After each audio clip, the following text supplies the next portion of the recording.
Hello and welcome back to Goalmouth Gossip, episode 2. So today we'll be going through some VAR controversies and we'll be also having our first ever guest on the pod. But first of all, thanks to everyone for tuning in for a second time, for all the social media interaction and for watching the first podcast, which we hope you enjoyed. Appreciate it, don't we? Went well. Yeah. Good stuff. Hopefully today will be bigger and better. Let's go for it. Come on!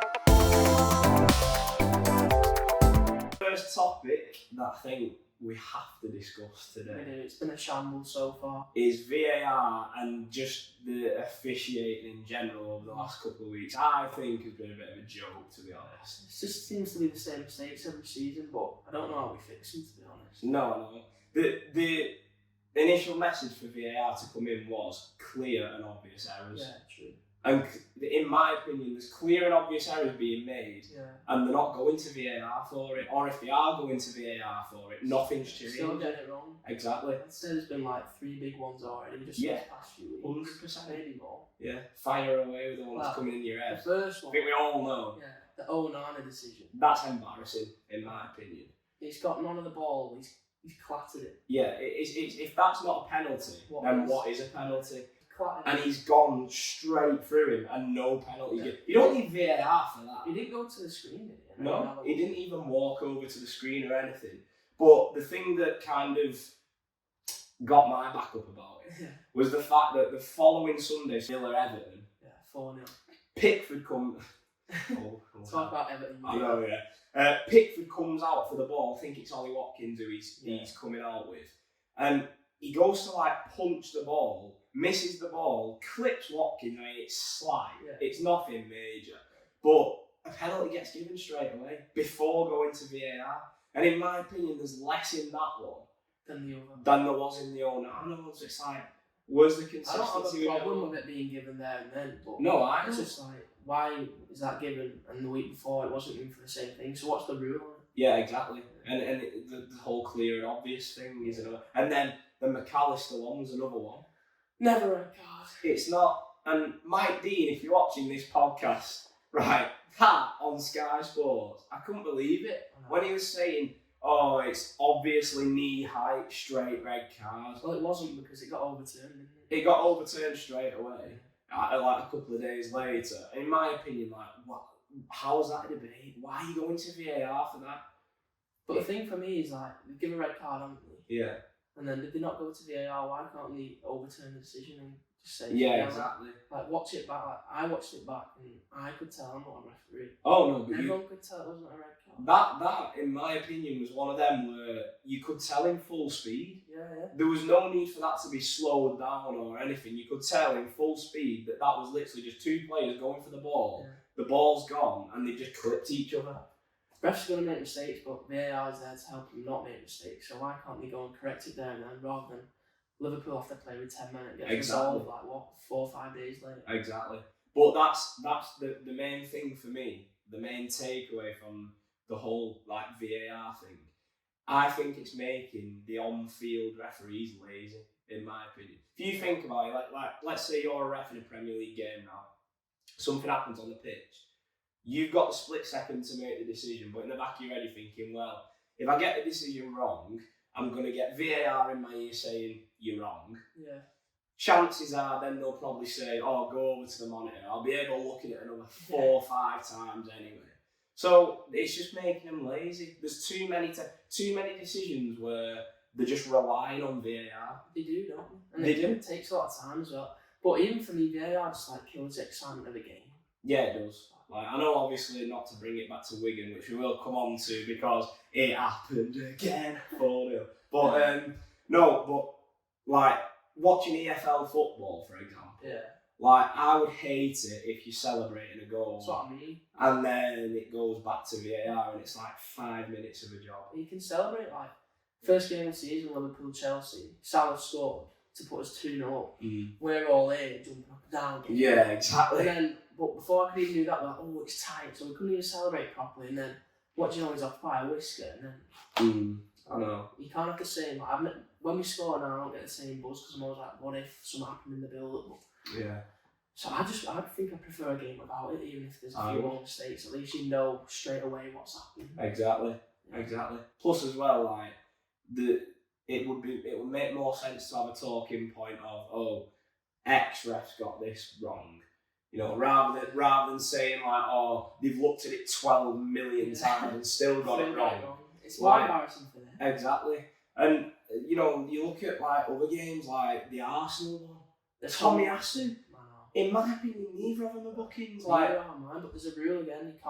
You can't change 2 yellow cards. Yeah. So they couldn't even intervene. In my opinion, don't add new rules when you've not fixed what's already there in the first place. I agree. That Tommy Asu one, I think he had the ball in his hands for like 8 seconds or something. It was 7 a seconds. combination of Havertz, but why does Tommy Asu get the booking? I know. And then the second one as well. No, the second one is just a complete and utter joke, in my opinion. But he hardly touches him. It's a free kick, but it's not a yellow card. No, it's not. But then again, that to me is a clear and obvious error by the on-field referee. So why is it not going to VAR? VAR have worked out that. Well, Sky Sports News said that the first yellow card wasn't even long enough to be punished for. Yeah, so VAR know that. So then when he's got the second one, why can't he get a goal and say it wasn't a yellow card first time round, so he's even just still on a yellow? Yeah, exactly. Like you see, it was on the first Monday Night Football. Howard Webb was at the VAR thing with Neville and Carragher. And it's like banging on about all these new rules, like, we're going to 15 minutes extra time onto the end of every half. Just sort out what's there first. Cut out all these stupid mistakes and then add new things. It needs to sort it out first, don't it? It does. So VAR sorted out. Right, so one thing we need you to do, if you haven't done it already, is follow the Instagram and TikTok to Harris. Yeah, so we are putting bonus videos out on both of them platforms. We're doing a little Ben versus Harry series at the minute, aren't we? Yeah, it's kind of like Can't Deck. It is, but better. It's better. I'm currently 1-0 up at the minute. We play football tic-tac-toe on there. Yeah, not a great start for me. I got confused in terms of the knots and crosses. I kind of kicked him in again. But it's one of them things. He moves on, he comes back stronger in the next one. Or does he? You know, you'll have to wait and see. We'll see. So if you like that. Yeah, I do. Right, so one thing we did put on the Instagram actually was for you to leave us some questions. And we have got a few with me. We got some absolute belters. Yeah, thanks to everyone who commented, by the way, because it helps us out. So appreciate it. I'll read this first one out, which was asked by Josh Hampson. Oh, Hampo. A.K. Hampo. Yeah. So, the best player Harry has played with. Oh. Definitely not you, Hampo. Oh. But I've played with quite a good few players, to be fair. Yeah. Some are playing for Wigan now. Tell Asgard's a good mention. Yeah. Skillful player. Top player. Ticks like him. Ticks love him, man. Obviously, I've got a few at Chorley who are good players, but I'd say the best player I've personally played with is Joffy, Joseph Geldart. Joe Geldart, yeah. Just in training stuff, he was a level above I've ever seen. Like, he dribbled around you like you're at school or something. And obviously some of the goals he scored in the Prem at Stamford Bridge, still only 20 years old, nearly 21 maybe. Got a few goals in the Prem, playing for Leeds in the Champ. Yeah. Hopefully his career takes off. Right, so do you want your question then? Yeah, Wigan related. Yeah. Where do you think Matt Smith and Charlie Hughes will be in a couple of years? Good question. 2 top players, like they've been superb this season for Wigan. Team's looking good, you know. Yeah, I think you do well. Just to mention, like, I do apologise if there's any Bolton fans watching for the pain that you've suffered over the last week. It's not every day that you get beat 4-0 twice at home by your rivals, is it? Yeah. You know, but we that's just what we do. Yeah. And how did Matt Smith and Charlie Hughes play that day? Charlie Hughes, Matt Smith, superb. Charlie Hughes is the best centre half in League One by a country mile. It's not even close. I'm not just saying that because I'm a Wigan fan. It's not close. Well, I've played with him. You have? Back in the day. He was a year younger than me, but he was impressive back then, but he must have gone better and better for all his training, which is good to see. It is. People forget though, like, Charlie Hughes was doing it in the Championship last year as well. At what, 19 years old? At 19 years old, so I think he's a top player. I like, he's obviously a good defender, 1v1. He brings it into midfield as well, good passing range. Matt Smith's just like a little technician. It's beautiful to watch, honestly. Proper good football. Yeah, he's superb. I thought that's such a good bit of business by Wigan. We got him on a 3-year deal from Arsenal on a free transfer. And he's only young. He started most matches? He started every game. Key player. Played every game, yeah, really good player. In terms of where I think they'll be in, 2 years, 3 years? Couple of years' time. I don't see why Charlie Hughes can't be playing top-end championship, maybe even squeaking into the Prem. He's 20 years old, is he? 19 maybe still? Yeah, honestly, he is a top 10 player. years still, he's probably in his prime, centre-halves. Yeah. 28, 29. He is a fantastic player. Matt Smith, I'd say, probably similar. Definitely championship. Is he quite young as well? He's pretty young as well, yeah. But the only thing I would say with Matt Smith is he's kind of had not the... obviously Charlie Hughes, he's played half a season at Wigan. He's got a little bit more experience. I think, which is weird to say because he's 19. But he has.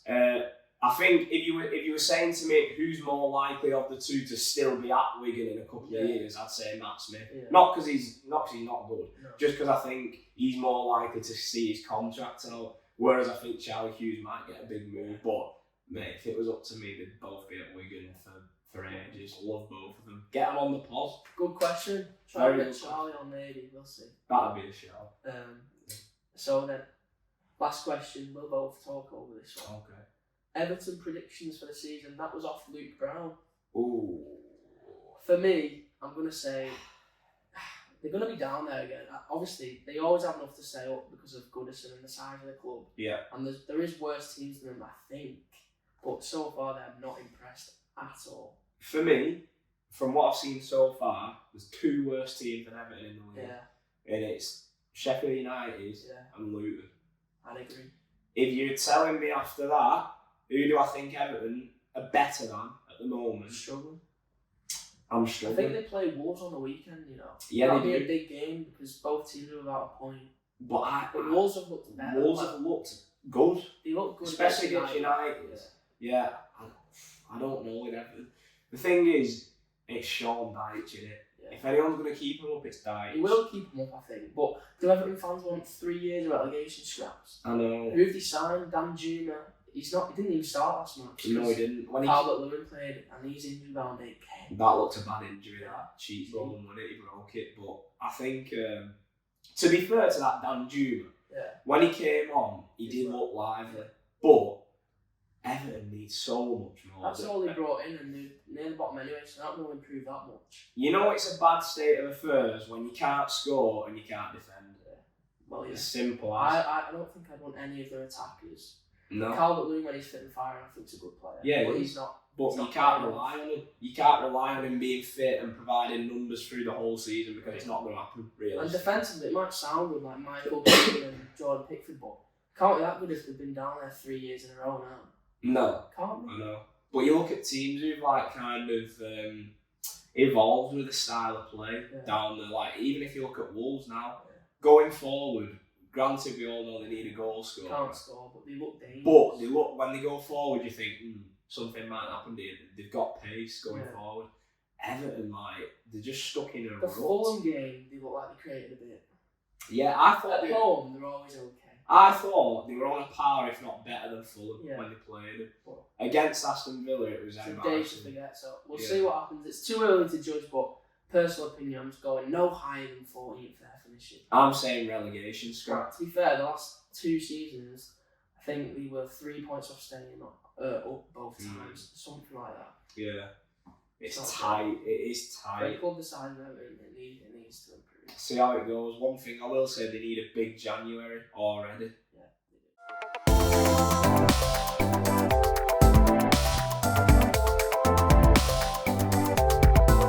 So our first guest on the podcast is Mr. Thomas Scarborough. How are you doing, boys? Glad to be on. Good stuff. Obviously my twin brother, if you can't tell, but he plays for FC St Helens. And Ben will pose the first question to him. I will pose the first question. The first question is actually what we're going to ask every guest that we get on.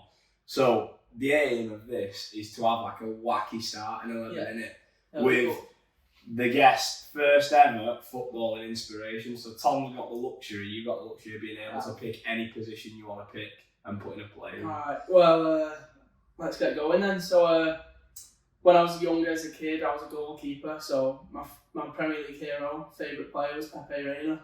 Loved watching him, class player. was my inspiration because he looks a bit like my dad as well. He does. Yeah, solid. So Pepe Reina is going in as the goalkeeper. Yeah. We might get a little thing though. Oh, cracking number one, man. You'll be able to see this either on the podcast or TikTok. Right then, Tom, just want to talk a bit about yourself. Where you've played, what positions, nothing too major, just... It's a standard first question. So, started off as a keeper when I was young because I have two brothers, obviously you and George, and shoved me net straight away in the garden, so... Decent to be fair. Yeah, that was me. Loved it, crazy kid, so loved being in that, diving for all the balls and all that stuff, screaming at the fence. Few broken arms. Yeah, broke my arm twice playing in net. Crazy kid. So loved that, played in net for a few years at just local teams. And then around 14, 15, started playing outfield as well. So a striker. Did a couple of seasons playing Saturday striker, Sunday in net. And then what a contrast that is. And then at about 17, gave up the goalkeeping and just focused on being a striker. And then last season got the opportunity to step up from amateur football to first stepping on league into the counties. They've won. Nice. Very good, mate. So you talk about like the step up, obviously the club that you're playing for now made that step up as well, didn't they? So tell us a bit about FC St Helens in general. Basically, I got asked to go and play for them because they were in the league Winstanley Warriors were in, which is Cheshire League, one of the highest amateur leagues really. They won that league comfortably, played against them. The managers were impressed, and then they just asked me to come down. Basically, I knew the manager of FC. He was also a player manager. And he just asked me to come down because he used to teach. He was a student teacher at our school, and he was. And he said he was impressed with how I played, so come down, see how it goes. So I was like, yeah, let's do it. Why not try and play a bit higher, be more competitive? So went there. Was in the reserves to start with. Played 6 games for them. Scored 11 goals. So before I knew it, I was in and around the first team. Super duper. Yeah. So the whole club worked its way up as well. So. Oh yeah. Would you say that's like good for the team spirit and stuff? Because no one's really played high. You've all had the same journey. So they're both getting better. So the club only was established in 2014. So it's only been not even 10 years yet, and it was in the counties after 8 years. So.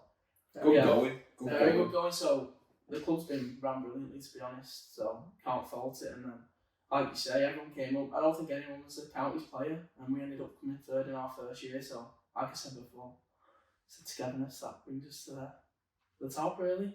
But yeah, club's doing well. It's only going in one direction, and that's that way. So, I think we'll keep going in a few years, go flying up the leagues.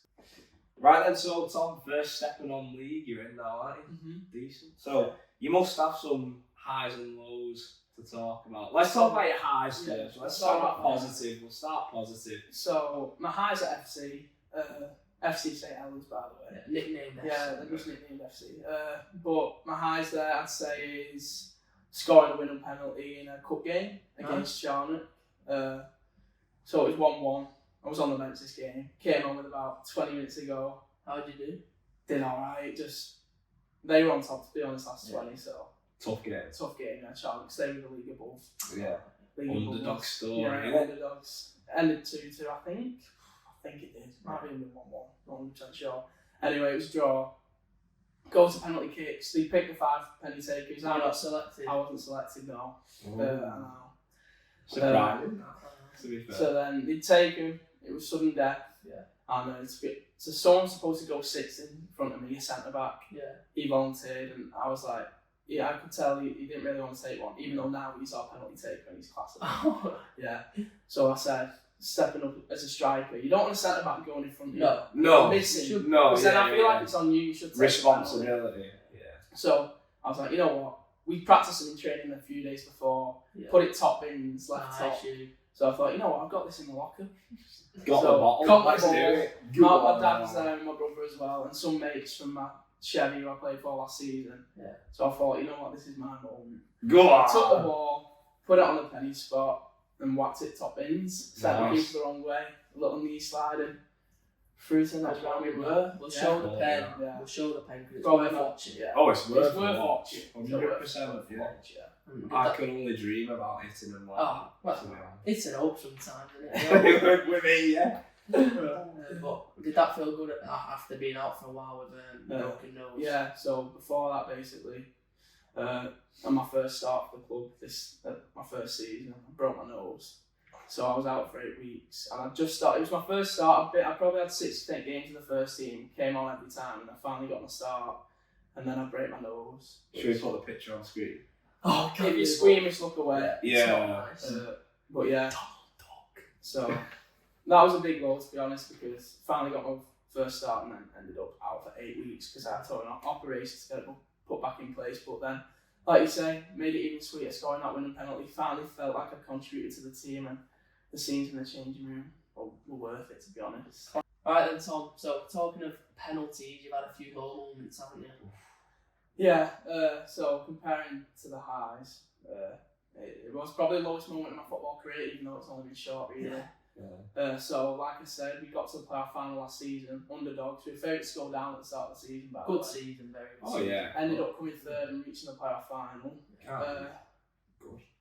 And yeah, so it went to a penny shootout. It was level, I think 5-5. Everyone scored, didn't they? Everyone had scored, yeah. So it was 5-5, and then I was down as number 6, which probably the worst number to be. Personally, I think Yeah. the youngest one going 6th, not a No, decision. I decided, No, I decided to step up and take it, so I'll take the hit. First one of sudden death, though. Yeah, shouldn't be. So we were away to Chadderton, who came second, because whoever came higher had the ground for the final. Yeah. Say about 800 to 1,000 people watching. Is that the biggest crowd? Biggest crowd I've played in front of, yeah. So nervous, but still confident I'd score. Anyway, stepped up. He said to us before, just hit the target on the penalties. The managers, and just make sure you hit the target. Whatever you do. But my spot I went to last time was top left. However, we had a semi-final in the cup, which we lost on penalties, but I scored that one. Yeah. Put it bottom corner, even though I was going for top corner, it ended up going bottom corner and went in. But then in the final, I was like, right, you can't go for top corner because if you blaze this over, it's going to be awful. Yeah. So I was like, go for bottom. Stepped up, went for bottom left. Keeper's gone before I even shot, and it wasn't quite enough in the corner, and he saved it. It wasn't a bad pen. Wasn't a bad pen, wasn't a great pen at all. Keeper saved it, and then pitch invasion, everyone on, and 34 games we played in the league, and we didn't go up, and you take it all yourself, don't you? It's not a good moment, but it's part of football, isn't it? It's a tough moment. It's what makes the highs, isn't it? Yeah.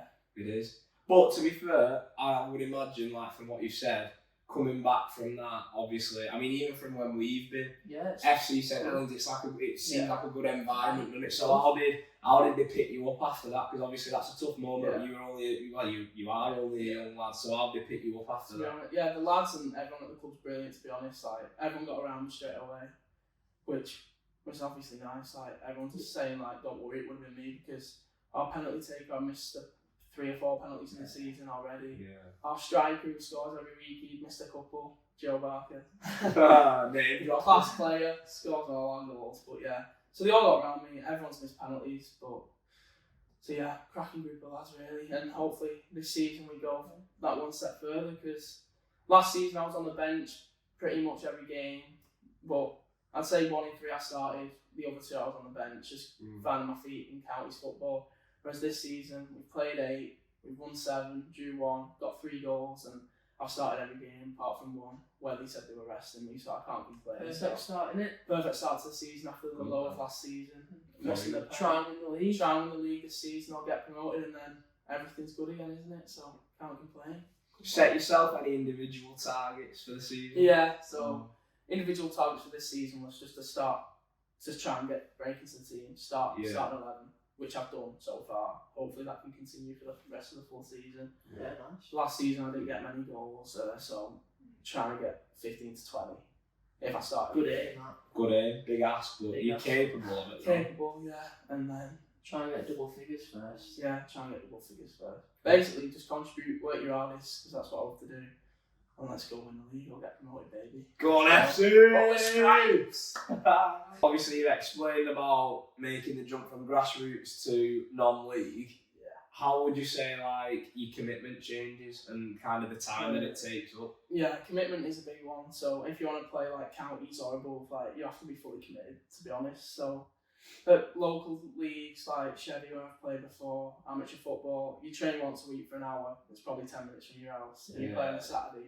and it's either round Just a bit of a or laugh. maximum away day is probably half an hour to 45. Yeah. So it's twice a week and it's fine. Commitment at counties, it is a lot of commitment. So you train Tuesday, Thursday, and you play Saturday.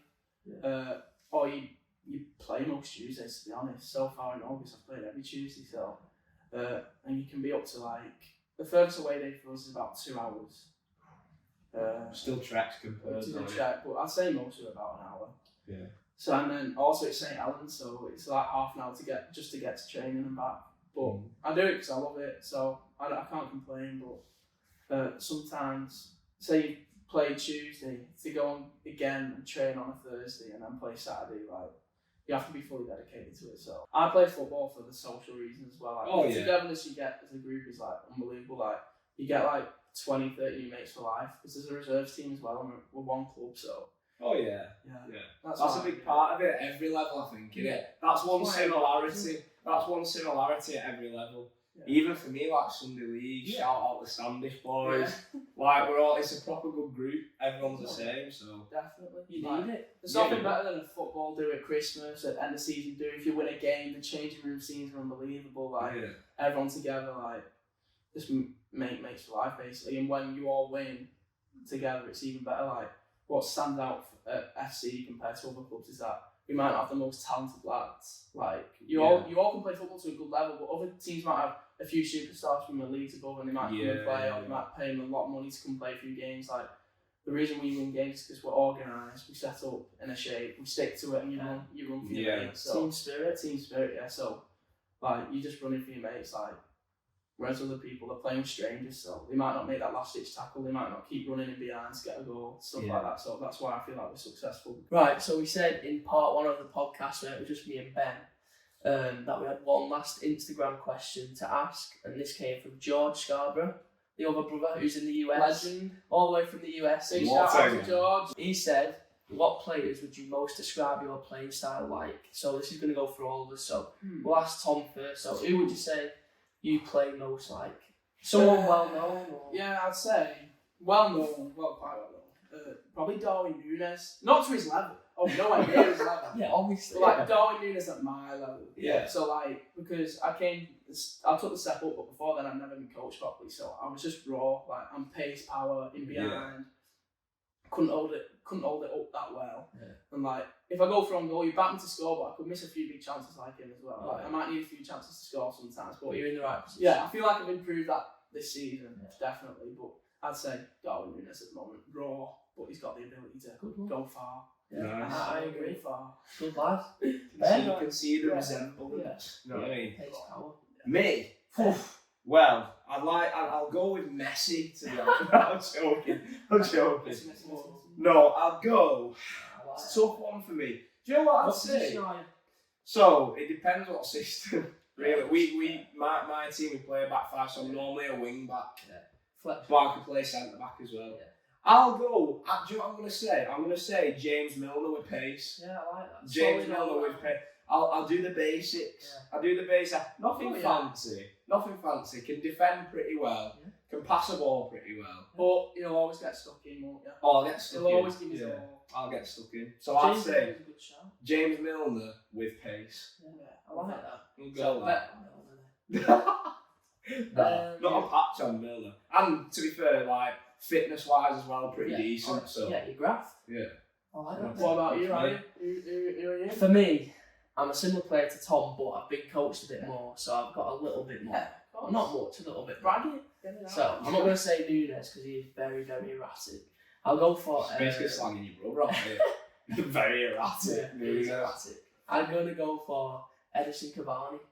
Okay. Because he's quite a tall lad. I'm quite tall, but he can hold it up quite well. Not amazing. That's like when you say Cavani, you're not like you just hold up straight. It's not his game, but he can do it effectively. So, my game's never been to hold it up because naturally I was a fast winger as a kid. Yeah. But now I'm shy because I'm a bit bigger. So I'd say Cavani because he runs the channels. He works very hard. Has anyone seen that clip where he pressed the keeper once, where Ronaldo stopped running? Yeah. For United, I do stuff like that. Yeah. Like, I'm only I like that as well. Chasing lost causes. That's the only reason I play where I play because I work harder than most people. Like technically I'm decent, but there's players better than me. So I'd say Edison Cavani. because he Right, scores quite a bit as well. I like chipping in with the goal. Nice. Yeah, so George, good question. Yeah, got a good question, George. Darwin Nunes, James Milner, Edison Cavani. Right, so lads, that's us done, innit? Tom, nice one for coming on, mate. Appreciate it. Every minute. Just again from me and Harry, thanks very much for watching the first episode and sticking with us for the second one as well. We appreciate it. Appreciate it. We'll keep doing them every month, shall we go? Make sure to tune in, guys. 2 top quality lads here. Cheers, Tom. Enjoy yourself, pal. Love dates. Good stuff. As well, keep an eye on, like I said before, TikTok, Instagram. More videos coming on there. And yeah. Yeah, thanks again. Thanks very much. See you in episode 3.